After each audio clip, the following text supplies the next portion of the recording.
c'est une démonstration de force sans précédent avec une manifestation, et pourtant Dieu sait s'il y a eu des manifestations en Corse, je pense d'une ampleur jamais connue dans les rues d'Ajaccio.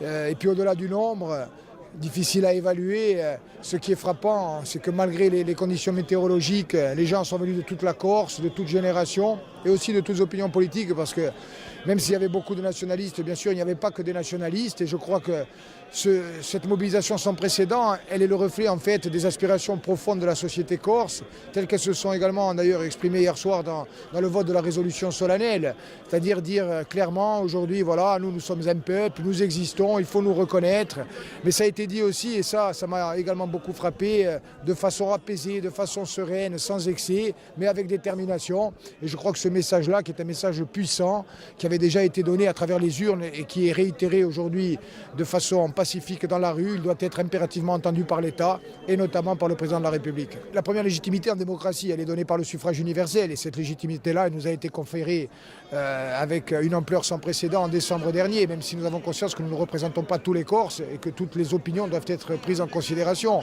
Mais ceci étant, malgré le suffrage universel, on a vu que, notamment la semaine dernière, après les rencontres avec le Premier ministre et le président du Sénat, il n'y avait pas l'once d'une ouverture, l'once de l'ouverture d'un dialogue. Donc il fallait impérativement faire comprendre ce qu'attendent les Corses, et à travers la manifestation, la mobilisation réussie d'aujourd'hui, ce message-là maintenant ne peut plus être tu ni sous-estimé. En politique, il y a toujours des risques lorsqu'on prend des décisions, mais je pense véritablement qu'il ne fallait pas laisser venir le président de la République pour continuer la politique de non-dialogue initiée par le Premier ministre et le président du Sénat. Si ça avait été le cas, ça nous aurait placé dans une situation d'impasse et de blocage que nous ne voulons absolument pas. Nous voulons un véritable dialogue. Donc pour obtenir ce véritable dialogue, il fallait réitérer notre démonstration de notre mobilisation et de la légitimité de notre parole, et ça a été fait aujourd'hui. Malgré des conditions atmosphériques qui étaient particulièrement défavorables, les Corses ont confirmé leur volonté de voir avancer les choses de manière importante, comme ils l'avaient fait d'ailleurs en décembre dernier. Aujourd'hui, le message est très clair. Nous attendons une réponse de la part de Paris et notamment du président de la République française qui sera à Ajaccio dans quelques heures. Nous attendons que sa parole soit à la hauteur des enjeux.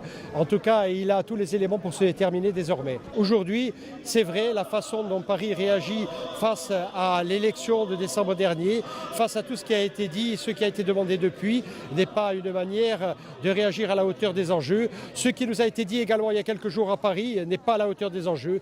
Nous espérons que la parole présidentielle le sera, et il nous faut pour cela attendre encore quelques heures. En tout cas, manifestement, aujourd'hui, la balle est dans le camp de Paris. La rue a parlé, les urnes avaient parlé en décembre. Ce qui s'est passé aujourd'hui confirme ce qui a été dit par les Corses à travers le suffrage en décembre dernier. Paris doit en tenir compte, ou sinon nous serons devant un déni de démocratie absolument insupportable. Et bien entendu, si tel était le cas, nous serions contraints, nous, responsables de la Corse, de faire le tour des capitales européennes pour dénoncer le déni de démocratie. Mais nous n'en sommes pas encore là. Nous espérons que la raison finira par triompher, et nous espérons que la parole d'Emmanuel Macron, dans quelques heures, viendra enfin ouvrir la voie à des discussions apaisées, constructives entre la Corse et Paris.